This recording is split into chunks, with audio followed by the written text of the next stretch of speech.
We need to have a standardized of pharmaceutical reps. The people that provide education, the doctors. Who is the chairman and CEO. The fascination the public has. The impact on society, the impact on unemployment. You absolutely have to have policies and procedures in both compliance and in governance. They look different. I'm really excited to have with me as a guest Maria Davanzo, who's a nationally recognized attorney and expert in corporate governance. She has more than 30 years of experience actually leading legal, compliance, ethics, and data privacy functions across a lot of top-notch global organizations. Really excited to have Maria with us today. And she's built and led global compliance and data privacy programs for some of the top companies in the world. So really excited to have you here today with us, Maria. Welcome to the podcast. Thank you so much. It's great to be here. Excellent. So first off, for a lot of people listening, they might actually not even understand what the words compliance or governance mean in a company. So maybe just at a basic level, explain to us, what is compliance in a company? Why is it important? What does it mean when a company has, good governance policies, and why is that important? Sure. So the compliance function within an organization is the group of folks that basically make sure that everyone in the organization behaves ethically and with integrity, right? Mm-hmm. There are a lot of companies that talk about compliance, and really what they mean is compliance with laws, compliance with regulations, et cetera. And that is part of it, making sure that you're doing what is legally required of you to do. But it's really broader than that, right? It's watching over how the company conducts its business to make sure that it is fulfilling its obligations to its shareholders and other stakeholders. And, what about governance? How's that different than compliance? So compliance and governance sit both usually within the legal function of an organization. The compliance function does what I just explained to you. The governance side of it works on internal governance with requirements within the organization, right? So escalation procedures, authority, so somebody out in the field isn't making decisions that would impact the company in the center without getting approval, right? So delegation of authority type stuff is governance, meaning the CEO of the organization has said, okay, my deputy over here in India can make this level of decision for the company, but anything above that is such an impact on the broader organization, it's got to come up to me, right? So delegation of authority type issues are governance, making sure that the company is also complying with, and I shouldn't use the word complying, but following the law with regard to structure and its corporate organization, right? So that's more of the governance side of it. Compliance is sort of how does the company operate with regard to external issues. Yeah. That's really helpful. And so would that also relate maybe to the procedures and policies that a company might have, let's say, in doing certain processes or activities internally? Yeah, sure. So there's a whole slew of compliance policies and procedures that, I oversaw when I sat in that chief compliance officer chair. So I actually, at Cushman & Wakefield, when I joined them in, I think it was 2012, they really had no compliance function whatsoever. Wow. Even though they were global at the time, they had 26,000 employees in about 40 or so countries. The reason the Global General Counsel hired me is because they intended to go public. And so they realized, I think we're going to need a compliance program. The SEC is going to require that, right? Sure. And he didn't want to handle it himself any longer. He had been doing that. And so he brought me in, and I came from AIG, and I looked around, and I saw that this global company did not have a anti-bribery and corruption policy, which was just astounding to me, right? So they're doing business, for example, in India, they're doing business in China, and there's no set of rules, there's no guidance, there's no guidelines for their people who are operating on the ground there to make sure that they're not violating the global anti-corruption law. So in the U.S., it's the Foreign Corrupt Practices Act, but there are similar laws around the country. And so they had no policies or procedures for that. So the first thing I did was I put in place about 10 or 11 policies and procedures impacting various areas of compliance, money laundering, corruption, conflicts of interest, sort of the basics of a compliance program, and then put in place accompanying procedures for how you were supposed to implement those policies.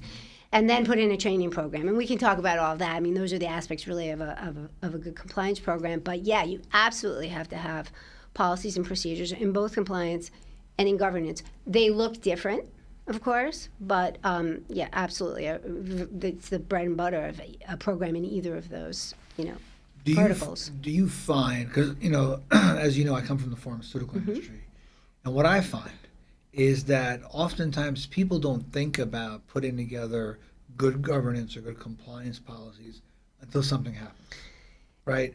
You kind of, right? People react usually after a problem happens. Is that what you find usually? Yes, absolutely. So, my compliance career has spanned many companies, right? One of them is AIG Asset Management. And I was at AIG right after the financial crisis happened, right? Oh, wow. And so when I got there, the environment was different than where I had come from. I had been at a private equity firm before that. They never had any problems. They had a compliance program because they had to. They were regulated by the SEC. They had a broker-dealer. And so it was a check-the-box type scenario. Well, I left there after 4 years. I went to AIG, and it was completely different. It was like compliance and audit ran the show. And one of the hats I wore while I was there was I was a compliance officer for the group up in Wilton, Connecticut, where the guys who basically helped to blow up the financial world sat. Wow. And they didn't really get up to use the men's room if they didn't ask for permission from, audit, compliance, governance. Scrutinized. Oh, absolutely. Yeah. And it was because something bad, very bad, had happened, not just to the company, but, globally. And as you know, I'm sure the U.S. government came in and took over ownership of AIG. That's how bad it was. And so they were very, very concerned. But after the fact, to your point, right after. No, they had a program. I'm not saying they didn't have a program, but it certainly wasn't, it was probably a check-the-box program, if I had to guess, right, which is how that happened. Right, exactly. And it's like, it's almost human nature in some respects. It's like you don't think about a disaster or about a problem until after the problem's occurred. I know in the pharmaceutical industry, it was a similar situation with the opioid crisis. Sure. Right? I mean, no one really had thought about what pharmaceutical companies were doing in terms of how they were educating doctors until after it blew up in 2019. And then once that happened, now everybody's like, wait a second, what are really the practices that pharma companies take when they're going to educate doctors and things like that? Maybe share with us a story, if you can, a memorable story, I guess, around compliance and something that maybe was shocking to you in terms of how a company maybe was operating in terms of lack of compliance or policy, and then maybe, how you came in and what change you implemented.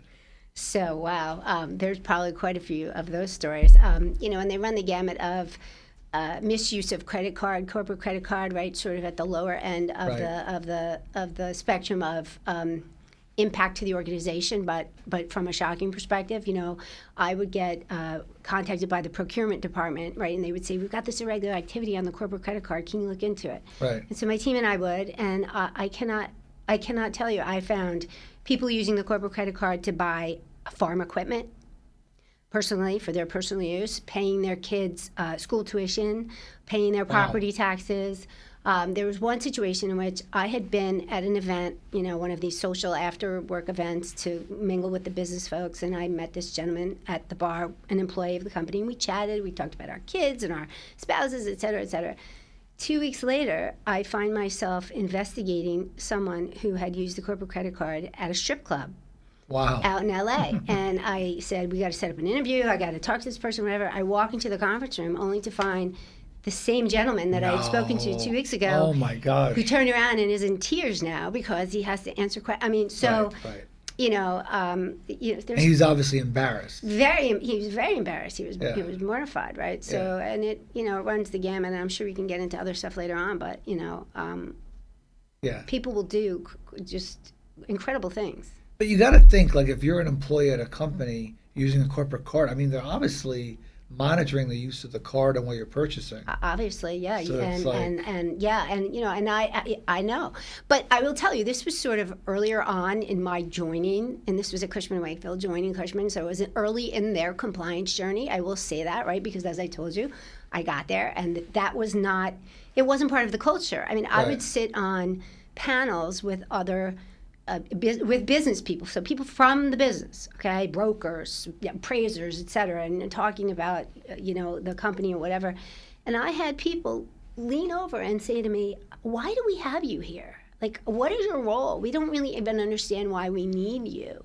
Wow. And that was a head scratcher. These were smart people, right? These were successful business people. And so I had to try to explain. So early on in the journey, I don't think people really got it. And even though they were a large 26,000 person organization, they really operated like a mom and pop shop early on. And it was my job, and I did it pretty effectively. It was to bring compliance into the corporate culture, right, so that people understood. And one of the ways I had to do that, I would recommend firing people that engage in that sort of misconduct, right? Because if you're going to engage in that sort of misconduct, which to your point, it's so basic, right? It's stealing. It's not your money. You can't use a corporate credit card to buy farm equipment for your farm, right? It's stealing. And so I would recommend, this approach of we need to separate ourselves from this individual. And there were business people who were sort of astounded and thought that was such a draconian measure. And so it took the full 10 years that I was there to sort of move away to that. But it has to be part of the DNA of the organization, and people need to understand the importance of it. And so, I was told many times, and it's true, being the compliance officer at an organization like that was the toughest job in the place. It really was. And money too, right? Spend, budget. Okay, so talking to our earlier point of, it's not until something really bad happens, right, that people believe that it's a true risk. It's also about spend, right? Dollars are limited. And so you're the compliance officer saying, we got to worry about this potential opioid situation, right? Right. The powers that be are looking and they're like, we don't think that that's really a risk. Your budget's going to stay the way it was, right? Well, when that happens, I bet you that compliance officer got a much bigger budget after that. Yeah, well, again, I think that's just what happens, right? When whatever the top issue is, or whatever makes the headlines, now all of a sudden a company is going to focus on. But again, unfortunately, it's always after the fact. It's like today in the news, I heard that the FBI has moved their resources from focusing on ICE to focusing on counterterrorism because of the Iran issue, sure. right? So it's like, obviously now that's top of mind. Yeah, the issue of the day, right? It's the issue of the day, exactly. So I think that happens a lot in companies. Sure. Now, you've been doing this for a long time. How has compliance changed? Do you feel like companies in the last 20, 30 years, they understand compliance's value more than they did maybe 20, 30 years ago? I do, absolutely. When I started my career, I was at a private equity shop in Greenwich, Starwood Capital Group, and they brought me in because they were a registered investment advisor. I was in the financial industry, and they were required by the SEC to have a compliance officer. And so they brought me in, and it was actually my first compliance job. And we did the basic stuff that we had to do, trading review, trading statement review, and all that kind of thing. We had some policies, et cetera. But, the FCPA, the Foreign Corrupt Practices Act, the anti-bribery and corruption issues were really, really, starting to come out a lot through the DOJ. And I would be talking about that, and I would say we need to focus on that. And they were like, what are you talking about? We don't know what you mean. How is that? So they didn't really get it. Fast forward, you'd be hard-pressed today to find any company that did not recognize that if it operated globally, one of its premier issues is the Foreign Corrupt Practices Act, right, and is throwing resources at that. Can you maybe explain to the audience what that is?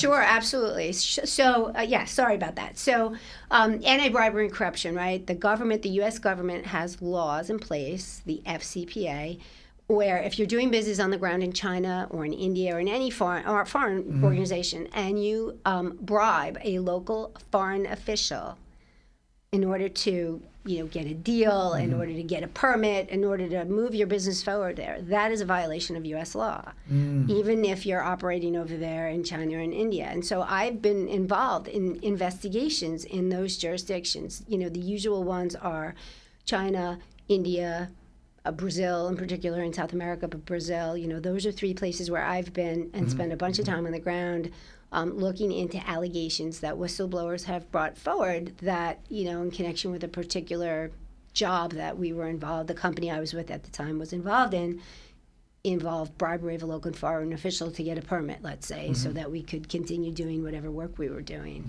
There's a story that culturally, when you're working in a global organization, you recognize pretty quickly that all these different cultures around the world require that you, as the chief compliance officer and anyone, in the global C-suite, have a different approach, right?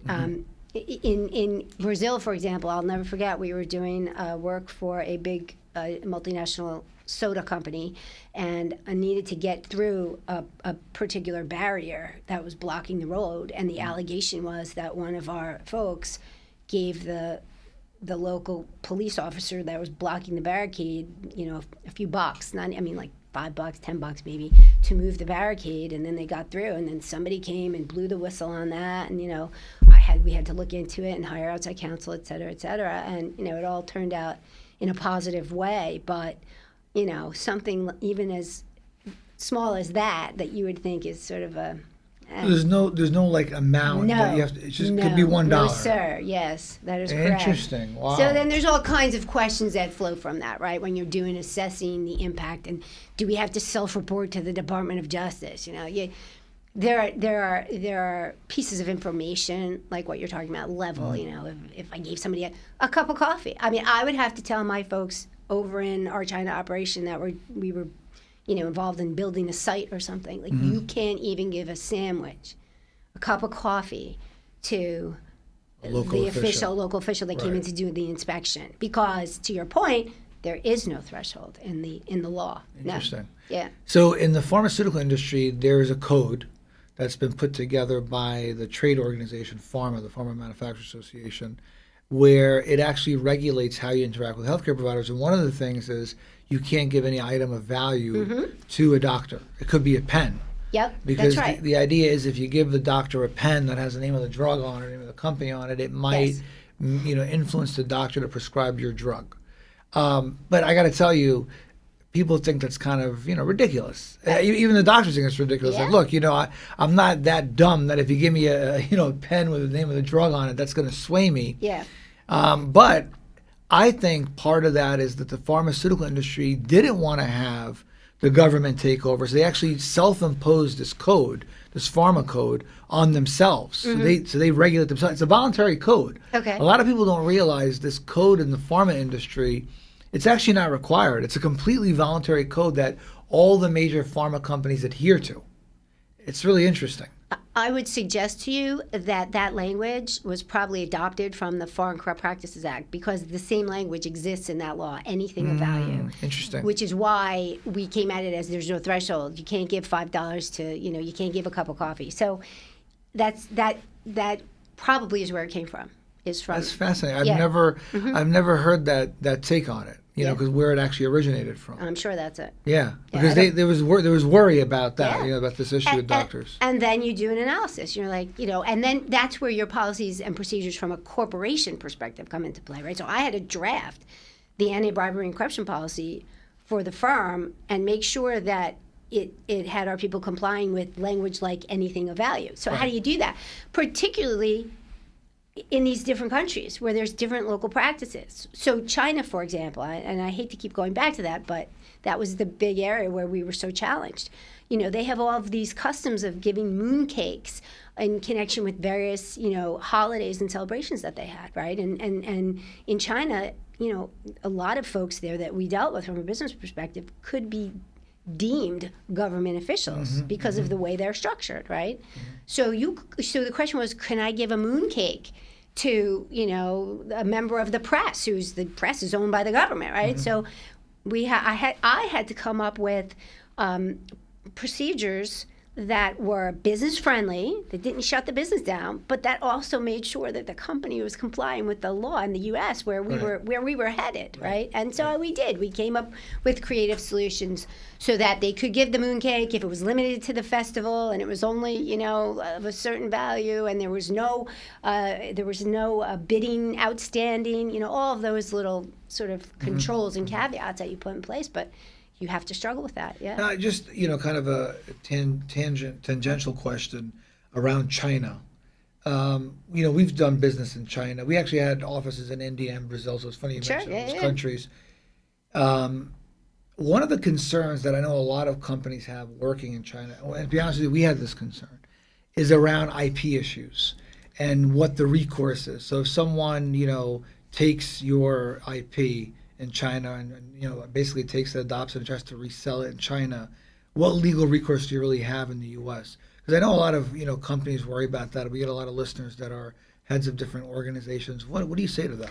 Yeah, so that was not really the area that I dealt with. However, I do know, because I work closely with the Right. legal group, right, that when our senior executives would go over there to visit China, like they couldn't take their laptop that had all access to all of the data on it, the phone.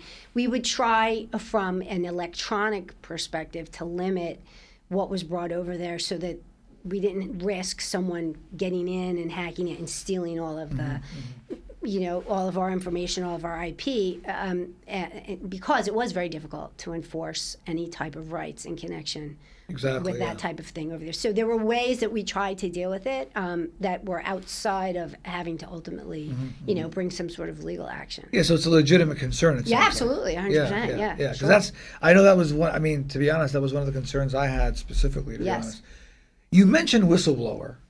For people that are listening that don't know what that is, what is a whistleblower? And then maybe give us an example of a whistleblower case that maybe you were involved in. Sure. So a whistleblower is someone that comes forward within an organization, or they could be from outside the organization, but somebody that just comes forward with information that they have, where they believe that there's some kind of illegal or unethical behavior happening, conduct happening within the organization, and they want to see it remedied, right? They want the company to do something about it. Now, as the chief compliance officer, one of the things I did was I owned our whistleblower policy. It could span more than just compliance, though. I mean, we had people within the HR department that would come forward with sexual harassment allegations, right? And somebody would have to investigate that. Depending on the level in the organization, it might have been me, my team, or maybe somebody within HR, because it was employee behavior. And so, yes, there were plenty of whistleblower incidents in our company. One of the things I would do is I would report to the audit committee every quarter. And so what I reported on to them were our investigations, because those investigations showed us where the risk lied within the company geographically, within business lines, within operations. And so we had most companies have a hotline, a whistleblower hotline. It's usually something that's maintained by an external company. And you have to have it available in the various languages and the various companies in which you operate. And the whistleblower can remain anonymous. So the whistleblower can remain anonymous if it's permitted in the country within which they are located. So there are some countries that their laws prevent anonymous whistleblowing, and so when I'm communicating that out to the company, you have to make that clear. But yes, the short answer is they can usually remain anonymous. I will tell you, it makes it much more difficult to conduct an investigation when a whistleblower remains anonymous. The way it happens is I'll be sitting at my desk, I'll get an email from the whistleblower system, tell me that there's a report, I'll look in, I'll read the report, or I can get an email directly from the whistleblower if they don't mind not being anonymous. And then we begin an investigation. And you first start by talking to the whistleblower. If you can't chat with the whistleblower because they're anonymous, it makes it difficult to collect information in order to conduct an investigation. The other thing it does is it could undermine the credibility of the whistleblower, right? Because you say to yourself, well, the company will say, well, if it's a credible set of facts, why won't they disclose their identity to us? Why won't they tell us? Now, the other side of it is because they're afraid of retaliation. Right, I was going to say, yeah. I mean, and that is, there's an obligation of the company, too, is to protect whistleblowers from retaliation. And so we had an anti-retaliation policy, et cetera. But, human nature is such that people are still afraid, right? They want to make sure that they're protected. So yes, I had lots of whistleblower incidents that happened throughout the company. But so you guys do an internal investigation. Absolutely, yes. And what I found, I'm going to be really honest with you. So before running my current organization, I worked in the pharmaceutical industry, for almost 20 years. And there were cases where someone would bring an allegation against a division or a person or whatever. And sometimes it was valid, sometimes it was not. But I found even if it wasn't valid, it still tainted that individual or that department. It was like a stain on the department, even if it wasn't substantiated. And I feel that, sometimes these situations, there could be something where the person's just trying to get back at the individual or get back at the department. And then it's like, now I know somebody actually recently who was working at a well-known organization here in New Jersey, and he's doing great at his company, had been there for about a decade, really a rising star. And someone, threw an allegation at him that he was doing something in the department. Wasn't true. And he ended up, they asked him just to kind of work from home, kind of go on leave, paid leave. And he never recovered. And he actually ended up having to resign he was forced to resign. So I will tell you, I've had experience with that as well. And one of the ways we tried to deal with it was, look, there's no perfect way to deal with that, right? When you're dealing with people, when you're dealing with humans, things will happen like that. The way we tried to deal with it was we built into our whistleblower policy a concept of good faith allegation and a bad faith allegation. And if we determined that you made a bad faith allegation, we were going to take disciplinary action against you, whoever that individual was that came forward. Now, is that much solace to the individual who was the target of that bad faith allegation? I would like to think it's some. I know that it's not, it's not a complete and utter remedy for that situation. But if you have that in place and you act upon it, in other words, you do what you say you're going to do when that happens, because it's going to happen, and you do it fairly publicly, I think that it deters similar future behavior, right? Because somebody who wants to just has a vendetta, right, against somebody else and says, I know, I'm going to call that hotline. I'm going to call that 800 number and I'll get him or her, or I'll show them. They're going to think twice if 5 months ago or whatever period of time ago they heard about so-and-so in the other department who did the same thing to whomever and is no longer at the company. Right, exactly. Okay? Yeah. So there are ways to deal with it, but yes, it's a very, very real risk, and it does happen. Yeah, because I just, I think sometimes people think it's a complete 100% safeguard, but it's not. No. So you talked a little bit about training, and you were involved in training. How important is training to make sure that things are standardized or uniform in an organization? One of the things I'm a big advocate for in the pharmaceutical industry, because pharmaceutical companies, they're U.S. and global, right? They're global organizations. Sure. And they need to make sure, from our perspective, that how a pharmaceutical sales rep or a field-facing person interacts with doctors should be similar, right, or as much as possible the same as someone in the U.S. So those policies should be the same.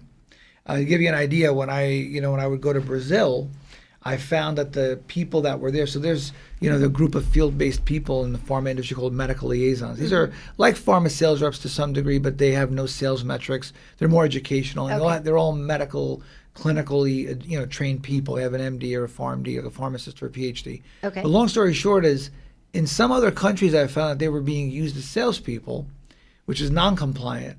In America, they were being used the way they should be used. And there really wasn't good governance in place and policies to make sure that they had the right understanding, right? And that's why I'm such a big advocate for standards through certification, because just like any other profession, right, as an attorney, you finish law school, but you have to take the bar, right? Yeah. You need to show that you meet a minimum And continuing legal education. And continuing education, exactly, right? As a physician, same thing. It's like you have to have a minimum standard of knowledge to keep practicing what you're doing with credibility and whatnot.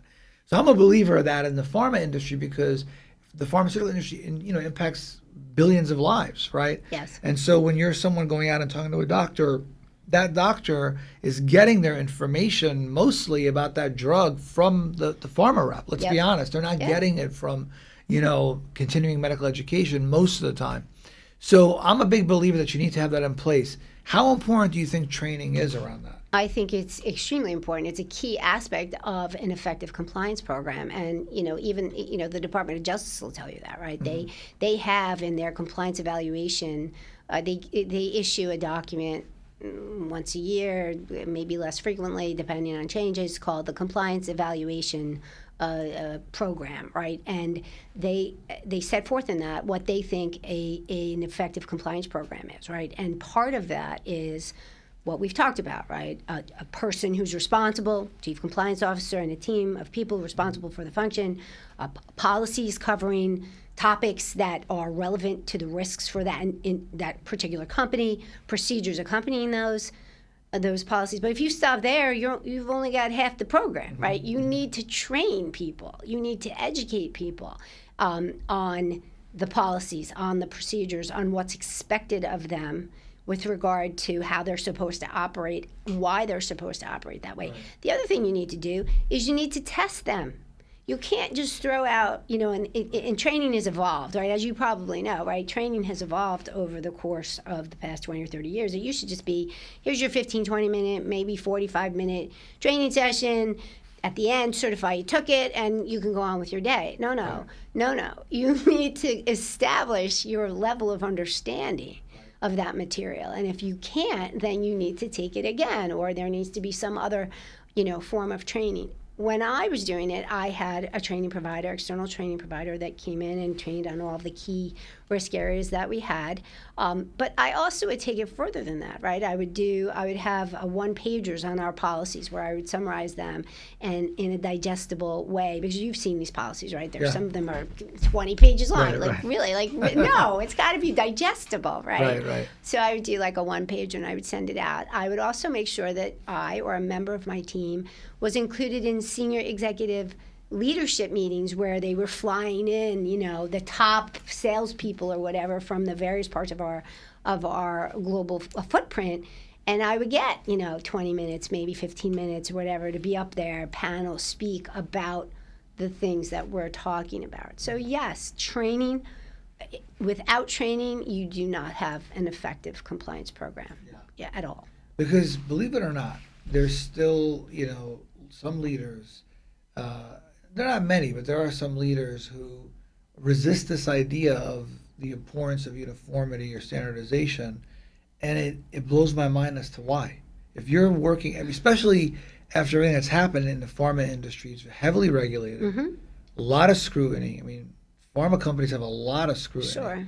Why wouldn't you want to have something that, provides a standard that's level set and uniform? Yeah, so the things I've heard with respect to that are, what we've touched upon. Oh, well, we have a different approach here in XYZ country, right? Like we have different rules and so the way I would get around that is I would have the global training, right, which was the global standard, and then I would do a standard at their level. Right. I would call my compliance officer in that country and say, well, okay, then you're going to do a sub-training. You're going to do an additional training, right? Because there's a standard. There's a standard wherever you are, exactly, right? It's, that standard might differ a little bit from the global standard, but there is one. Don't tell me there isn't. So we'll train you on that, right?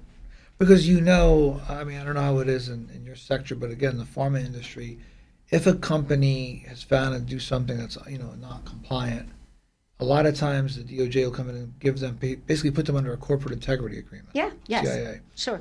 And part of that, from what I've seen, is they require them to put some type of training in place, correct? Yes, absolutely. That is correct. And I think that's industry agnostic, right? Right, so exactly. I've seen corporate integrity agreements in, the real estate space. And if you didn't have a training program, first of all, I'm astounded if you don't, but if it was inadequate, let's say, then they will make sure that sometimes they'll put a monitor in place, right? A corporate monitor along with the integrity agreement. Yeah. And it's the monitor's job to oversee the poor compliance officer to make sure that the compliance officer is putting in, making sure that training's in place. And, it's got to be fed into the business, though, too, right? The compliance function can only do so much, right? You need the business leaders, as you've been speaking about, to be on board. And I've had an experience where they weren't, and I've had experiences where they were. When I was at Cushman, I was there 2-3 years. They brought in a new CEO. He came from Goldman Sachs. He was managing director of Goldman Sachs. One of his first questions was, how many times has Maria gotten on a plane and flown to China or India or Brazil in order to look at what's going on over there? And he had to say, well, none. So he put me on a plane, and I went over to China, and I spent about a week there. I gave my little spiel to the business, and then I would sit in a conference room from the morning to the evening, and I would have a cup of coffee, every 10 or 15 minutes with various people that would come in and sit down, and I would chat with them, and they would tell me what was going on, right? And so having the support. The point is having the support of a global CEO, right, to say, no, she needs to be part of what we're doing here as a business. It's really important. Absolutely. That's unbelievable. If you don't have that kind of support, as a compliance officer, it's going to be very difficult. Well, it sounds like he understood the value of compliance.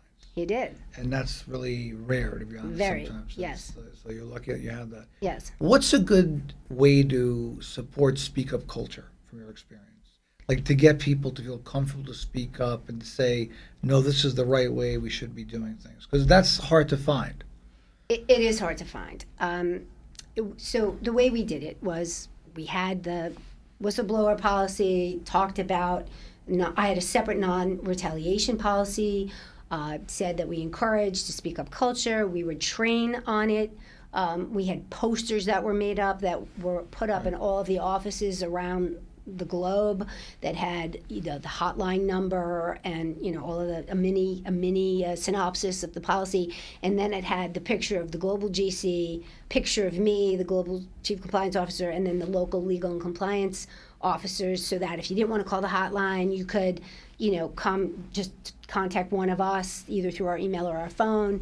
You just have to continue to encourage that, and you have to follow through. So if someone files a whistleblower report and comes to me or somebody on my team or whomever and says, I'm seeing this happen, the worst thing that could happen, and the way to discourage a speak up culture is for the company to do nothing about that. Mm-hmm.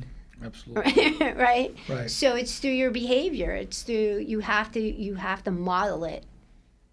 You can't just have it written down on a piece of paper. You have to model it, right? Yeah, you've got to show that your voice matters, exactly. and you're safe too. Yes, well, that's true. AI. Yep. How is that impacting compliance and governance? Because just yesterday I was on a TV show and we were talking about United Healthcare. Mm-hmm. And United Healthcare, you might have heard it's in the news that they were using an AI algorithm, to deny patient claims. And the algorithm was done in such a way, allegedly, that it would deny more claims than approve it, and as a way to save United Healthcare money, so they don't have to pay out. Yeah. So how is that impacting compliance, governance? How do you see that shaping kind of how things are in the future? So when I was still at Cushman, AI. We were starting to talk about AI and using AI and all of that. And I was always of the mind that you have to take a slower approach to bringing AI into the business for reasons just like that, right? You have to be able to assess what are the risks of actually using AI. In the legal profession, for example, I don't know if you've heard this case, but you may have. There was a lawyer that submitted a brief to court based on AI research and what have you, and the cases that were cited in the brief didn't even exist. Wow. Didn't even exist. And the guy didn't check. So he gets all these case citations, he gets, the language, his memo of law gets written, etc., and he just submits it and doesn't even go to Westlaw or LexisNexis, where we go to verify the cases are actually there and say what they say.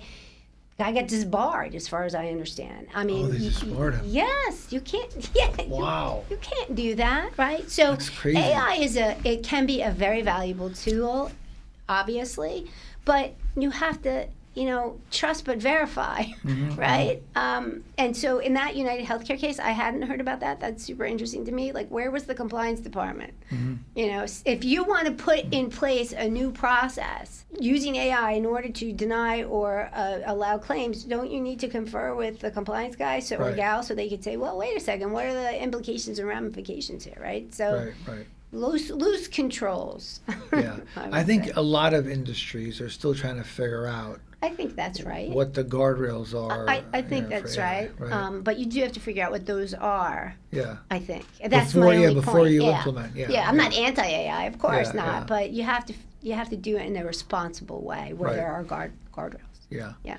I mean, in the pharmaceutical industry, they're now looking at AI tools, for example, to answer medical information requests from physicians. So physicians, a lot of times, the physician or their staff will have questions about a particular product, and they might contact the pharmaceutical company. So the pharmaceutical company has come to us and said, you know what, can you use your AI solution to act as an agent, like a medical information agent? And similar to what you were talking about, we have a lot of guardrails in place to Sure. make sure that the information that goes out is accurate. Accurate, yeah. It has to be very accurate, because that could be, it could be a big liability. Absolutely. For the company. So I think there's, to your point, a lot of, good use cases, but you have to have, Yes. the right guardrails in place. I Exactly. think that's really important. All right, last question. What role do you think unconscious bias plays in compliance breakdowns? Like, you have certain teams, for example, high performers that are above scrutiny, and, how can organizations correct that? So, like, what role does that play, that bias at the human level? Yeah, I think it plays. Unfortunately, in reality, it plays a very big role, right? So, I've seen situations in which a lower level employee engaged in one type of behavior and was faced with a certain set of discipline, and then someone else much higher up in the organization who had a bigger role, arguably quote unquote more important role, or generated revenue or a lot of revenue, Right. they were treated differently. And that can't happen. That always upset me whenever I would witness something like that. And I was very, very vocal within the organization, with the board, because I reported to the public company board about how we needed to have, everyone needs to be equal, right? It just needs to be. People have to be treated exactly the same way. I don't care if they're a global, CEO of the whatever APAC business, or somebody much lower down the food chain. But that absolutely exists, unfortunately. And one of the ways that companies can get around that, thankfully, that compliance officers now have in their toolkit, is that the Department of Justice, in the compliance evaluation document that I mentioned earlier, they have now included the concept of clawbacks from big high-level guys and gals who are getting bonuses and Right. who've engaged in bad behavior, and they're looking at that, right? So if you have you're a company and you're now in front of the DOJ about something, one of the DOJ's metrics is going to be, do you treat people the same way?